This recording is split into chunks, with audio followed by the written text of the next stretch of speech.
अस्सलामुअलैकुम वरहमतुल्लाहि वबरकातुहू। हेलो दोस्तों, मेरा नाम है मोहम्मद इरशाद और आप देख रहे हैं मेरा YouTube channel D study official.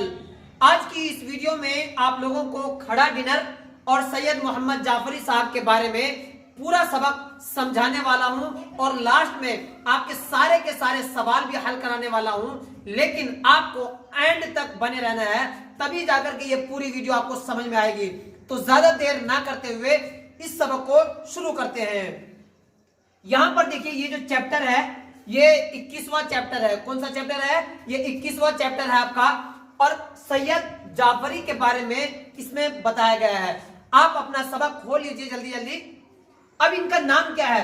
इनका असल नाम सैयद मोहम्मद जाफरी है। क्या नाम है इनका? सैयद मोहम्मद जाफरी। ठीक है, इसलिए आपके सामने लिख रहा हूं ताकि आप भी लिखने के आदी बन जाए और आपकी अच्छी खासी प्रैक्टिस हो जाए। अब इनकी पैदाइश के बारे में, इनकी पैदाइश हुई है 1905 में लाहौर में। कहां पर इनकी पैदाइश हुई है? 1905 में। ठीक है, कहां पर हुई है?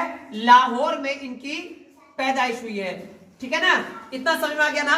अब इनके वालिद का नाम मोहम्मद अली जाफरी है। जिस तरह सैयद मोहम्मद जाफरी है, इसी के आगे अली जाफरी लगा दीजिए। कैसे?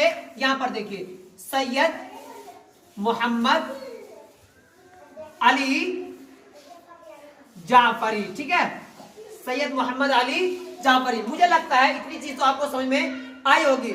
अब इनका तालीम के बारे में थोड़ा सा डिस्कस कर लेते हैं। इन्होंने तालीम अंग्रेजी भी हासिल की, फारसी भी हासिल की और अरबी की तालीम भी हासिल की है। तो पता चला कि तीनों लैंग्वेज में इन्होंने महारत हासिल की। ठीक है ना। 1922 में इन्होंने मैट्रिक किया। कैसे लिखेंगे? अरबी, फारसी, अंग्रेजी। ठीक है, इन्होंने अरबी, फारसी, अंग्रेजी में क्या किया है? महारत हासिल किया है, यानी सीखा है। और उसके साथ साथ 1900, ठीक है, 1900 किसमें? 1922 में। ठीक है, क्या किया है? 10th यानी मैट्रिक का इम्तिहान दिया है, मैट्रिक को पास किया है। और फिर उसके बाद इन्होंने बीएससी भी किया है, इकोनॉमिक्स से किया है, मैथ से किया है, यानी अच्छे खासे ये पढ़े लिखे थे। कौन? सैयद मोहम्मद जाफरी साहब, जिनका खड़ा डिनर है। समझ में आ गया ना। अब इन्होंने सबक दोष कहते हैं अपने यानी कि ओहदे से निकल जाना, अपने ओहदे को छोड़ देना। तो 1966 में ये अपने ओहदे से क्या हो गए थे? बर्खास्त हो गए। इतना समझ में आ गया? यानी अपनी नौकरी को इन्होंने त्याग दिया, अपनी नौकरी को छोड़ दिया, रिटायर हो गए 1966 में। इतना समझ में आया? अब यहां पर आपको एक चीज और याद रखना है, शौक़े तहरीर। ये देखिए, शहरी मजमुआ, यानी इनका जो कलेक्शन है, शहर का जो कलेक्शन है वो कौन सा है? तो आप लिख सकते हैं शौक़े तहरीर। शौक़े तहरीर। ठीक है, यहां पर देखिए शौक़े तहरीर, इनका जो शेर का है या मजमुआ है वो इनकी किताब है। समझ में आ गया ना। अब उसके बाद इनके वफात के बारे में अगर बात करें तो 7 जनवरी 1976 को इनकी वफात हुई है। 7 जनवरी 1976 को इनकी वफात हुई है। समझ में आ गया ना। मुझे लगता है इतनी सारी चीज आपको समझ में आई होगी। अब मैं आपको समझाता हूं इनका जो खड़ा डिनर है जिन्होंने लिखा है उसके बारे में जरा हम। अब यहां पर आपको मैं समझाता हूं खड़ा डिनर के बारे में। ये खड़ा डिनर है क्या चीज? यहां पर देखिए, डिनर के माने होता है खाना। समझ में आ रहा ना। खड़ा मतलब खड़ा, यानी खड़ा होकर के खाना, ये खड़ा डिनर हो गया। अब इन्होंने जो शायर साहब है जिनका नाम सैयद मोहम्मद जाफरी साहब है, इन्होंने इस क्यों लिखा इसको? इसलिए लिखा क्योंकि वेस्टर्न कल्चर जो है, जो मगरिबी कल्चर है, वो हमारे अंदर आता जा रहा है। वहां के लोग जैसे अमेरिका है, यूएसए है, जापान है, इस सब में जितने भी लोग हैं शादी वगैरह में खड़े होकर के खाना पसंद करते हैं, हालांकि गधा लगता है देखने में।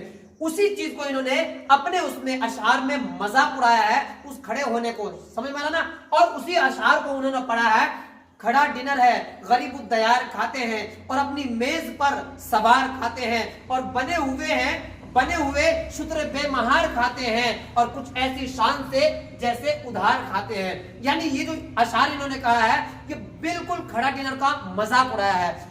होना कैसे चाहिए था, इस्लामी तालीमात के हिसाब से इनको खाना चाहिए था, आराम से बैठ करके टेबल लगा करके सब चीज होना चाहिए। लेकिन यहाँ पर क्या होता है, अपने आप को थोड़ा सा और स्मार्ट समझते हैं, ओवर स्मार्ट, और खूब खर्च करते हैं और खर्च करने के साथ साथ बेजा इसराफ भी करते हैं। तो मुझे लगता है इस अशार में इन्होंने यही बताया। उसके बाद भी फिर क्या है, शिक्म गरीब की बुफर सेट ऐड होती है और डिनर के साय में फौजी परेड होती है। ये भी उनके अशारी है, समझ में आ रहा ना। अब इसी के साथ साथ खड़े हैं मेज किनारे, जो एक प्लेट लिए और इधर उधर के जो खाने थे सब समेट लिए।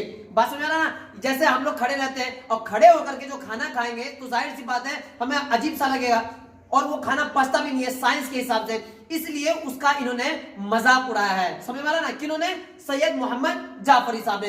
तो आई होप इसके बारे में आपको कुछ ना कुछ तो समझ में आया होगा, लेकिन आपको सिर्फ इतना ही याद रखना है। अगर ज्यादा याद करेंगे तो हो सकता है एग्जाम करीब है आपको याद ना हो, वरना तो इसके बाद भी है, उन्हीं ने कोफ्ते अपने लिए लपेट लिए और खड़ा था मैं सो मैं रह गया प्लेट लिए। बहुत सारे उनके अशार हैं, यहाँ पर देख सकते हैं। उसके बाद यहाँ पर देख सकते हैं उनके सारे के सारे अशार भरे पड़े हैं। तो मुझे लगता है इतनी सारी चीज आपको समझ में आया होगा कि खड़ा डिनर उन्होंने क्यों लिखा। इतना समझ आया, क्योंकि वेस्टर्न कल्चर उनको पसंद नहीं था और हमें भी पसंद नहीं है, और इस्लाम के हिसाब से वो खड़ा डिनर होना भी नहीं चाहिए था। समझ में आ रहा ना। उसी चीज को हम लोगों ने अपना लिया है, अडॉप्ट कर लिया है और अपने आप में ऐसा करके हम सोचते हैं बहुत बड़ा काम कर दिया है। तो उसी चीज का इन्होंने मजाक उड़ाया है। हमें भी इस सबक से यही सबक मिलता है कि हम अपने शादियों में खाना जब खाएं तो अच्छी तरह खाएं, बैठ करके खाएं, टेबल पर लेकर के खाएं, वैसे नहीं गधों की तरह नहीं खाना है। समझ आ गया ना। इतना मुझे लगता है पूरा का पूरा सबक आपको समझ में आ गया होगा। तो अब हम ज्यादा देर ना करते हुए आपका जो सवाल है, लास्ट का जो सवाल, क्वेश्चन आंसर, अब उसको हल करते हैं। अब यहाँ पर पहला सवाल हल करते हैं। देखिए वहां पर पहला सवाल आपका लिखा हुआ है कि सैयद मोहम्मद जाफरी की सन्ने पैदाइश कब हुई है। जाहिर सी बात है, मैंने आपको बताया था 1905 में हुई है। अब सवाल नंबर 2, सैयद मोहम्मद जाफरी के वालिद साहब का नाम बताइए। तो मैंने बताया था आपको सैयद मोहम्मद अली जाफरी। अब सवाल नंबर 3, सैयद मोहम्मद जाफरी कहां पैदा हुए, ये भी मैंने आपको बताया था लाहौर में। ठीक है। अब इसके बाद सैयद मोहम्मद जाफरी के मजमूए का नाम बताइए। शौखियत तहरीर, ये मैंने आपको बता दिया था। दर्ज झेल में मजाक के शायर कौन है, तो दिलावर फिगार है। मिजाक का मतलब होता है मजाकिया शायर, जो मजाक करते हैं। जैसे मैंने आपको बताया इन्हीं के कोफ्ते अपने लिए समेट लिए, ये सब क्या है, मजाक में उन्होंने मजाक भी उड़ाया है। तो जो मजाहिया मजाक उड़ाते हैं उनको मजाहिया अशार कहते हैं या मजाहिया शायर कहते हैं। अब यहां पर सवाल नंबर 1, इस नज्म का ताल्लुक किस सिन्फ शायरी से है, तो आपको बता देना है कि इस नज्म का जो ताल्लुक है मजाहिया शायरी से है, यानी मजाक उड़ाने वाले सिन्फ से है। इतना समझ आ गया ना। चलिए आगे चलते हैं। सवाल नंबर 2, ज़ेर निसाब नज़्म शायर ने खाने के किस तरीके को तंज का निशाना बनाया है, तो जाहिर सी बात है बूफर सेट को उन्होंने मजाक बनाया है। बूफर सेट उसी को कहते हैं खड़ा होकर के खाना, इधर उधर की तरह खाना, गधों की तरह खाना, उसी को क्या कहते हैं, बूफर सेट। हम अपने आप को 30 मार्का समझते हैं। सवाल नंबर 3, उर्दू के 5 मिजाहिया शायरों के नाम बताइए। तो उर्दू के 5 मिजाहिया शायरों के नाम इस तरह देखिए, यहां पर, यहां पर, यहां और यहां। समझ में आ रहा ना। ये पांचों नाम आप लिख लीजिए। फिर सवाल नंबर यहां पर देखिए 4, सैयद मोहम्मद जाफरी का मुख्तसर तारुफ कीजिए। मुख्तसर तारुफ आपको करना है, यानी उनके बारे में इंट्रोडक्शन देना है। उनका नाम क्या है, उनके पिता का नाम क्या है, उन्होंने तालीम कहां से हासिल किया है। अगर आपको नहीं आ रहा है तो इस चीज को उतार लीजिए अपनी अपनी कॉपी पर। ठीक है, यहां पर देखिए पूरा का पूरा लिखा हुआ है, आप इसको उतार लीजिए। सवाल नंबर 1, सैयद मोहम्मद जाफरी की मिजाहिया शायरी पर 10 जुमले लिखिए। अगर 10 जुमले आपको नहीं आते हैं तो 10 जुमले आप इस तरह लिख सकते हैं। ठीक है, यहां पर दिख रहा है ना आपको, अच्छी तरह मुझे लगता है दिख रहा है, आप इसको अपनी कॉपी पर उतार लीजिए।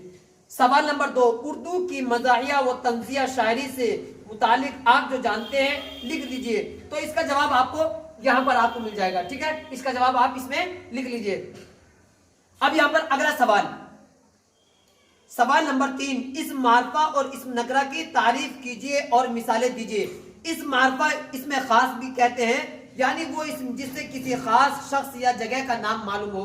इस मारफा उसको कहते हैं, जैसे जो बहुत सारी चीजों में किसी एक का नाम हो उसको क्या कहेंगे, इसमें मारफा कहते हैं। कैसे पता चलेगा, पूरा हिंदुस्तान है। अब हिंदुस्तान में दिल्ली एक ही का नाम है ना? क्या बहुत सारे जगह का नाम दिल्ली है? नहीं। तो एक ही नाम है, तो जाहिर सी बात है ताजमहल है, दिल्ली है, कुतुब मीनार है, ये हिंदुस्तान में एक एक है। तो जाहिर सी बात है ये खास हो गए, है ना? अब खास हो गया है तो इसको इस्म मारिफा कहते हैं, ठीक है? अब इस्म नकरा उसको कहते हैं बहुत सारी चीजों का कोई एक नाम दे दिया जाए, उसको इस्म नकरा कहते हैं। जैसे पेन, कलम, कॉपी। क्या कॉपी एक ही होती है? कॉपी बहुत सारी होती है, नोटबुक वाली होती है, या क्लासमेट की कॉपी होती है, इसी तरह बीरबल वाली कॉपी होती है। तो जाहिर सी बात है कॉपी तो बहुत सारी है। कॉपी मैंने कहा तो कॉपी एक तो नहीं है, बहुत सारी है। लेकिन बहुत सारी चीजों का एक नाम दे दिया है तो उसको क्या कहेंगे? इसमें नकरा कहेंगे। उसका मिसाल आपको मैंने ये लिख दिया है, आप इसको उतार सकते हैं, ठीक है? मुझे लगता है इतनी चीज आपको समझ में आ गया होगा। अगर इसमें से आपको कोई और समझ में और आनी है तो मुझे जरूर अपने कमेंट में आप अपना सवाल पूछ सकते हैं, तब मैं आपके सवाल का जवाब दूंगा, ठीक है? अब मुझे लगता है इसमें कोई सवाल ऐसा नहीं बचा है जो आपको नहीं आता हो। सवाल नंबर 1, उर्दू के किसी एक मज़ाहिया शायर के 5 अशार लिखिए। 5 अशार इस तरह लिख सकते हैं आप, ठीक है? ऐसे लिख सकते हैं, ये उनके 5 अशार है। अब सवाल नंबर 2, उर्दू के 2 मज़ाहिया शायरी मजमुओं और उनके शायर का नाम लिखिए।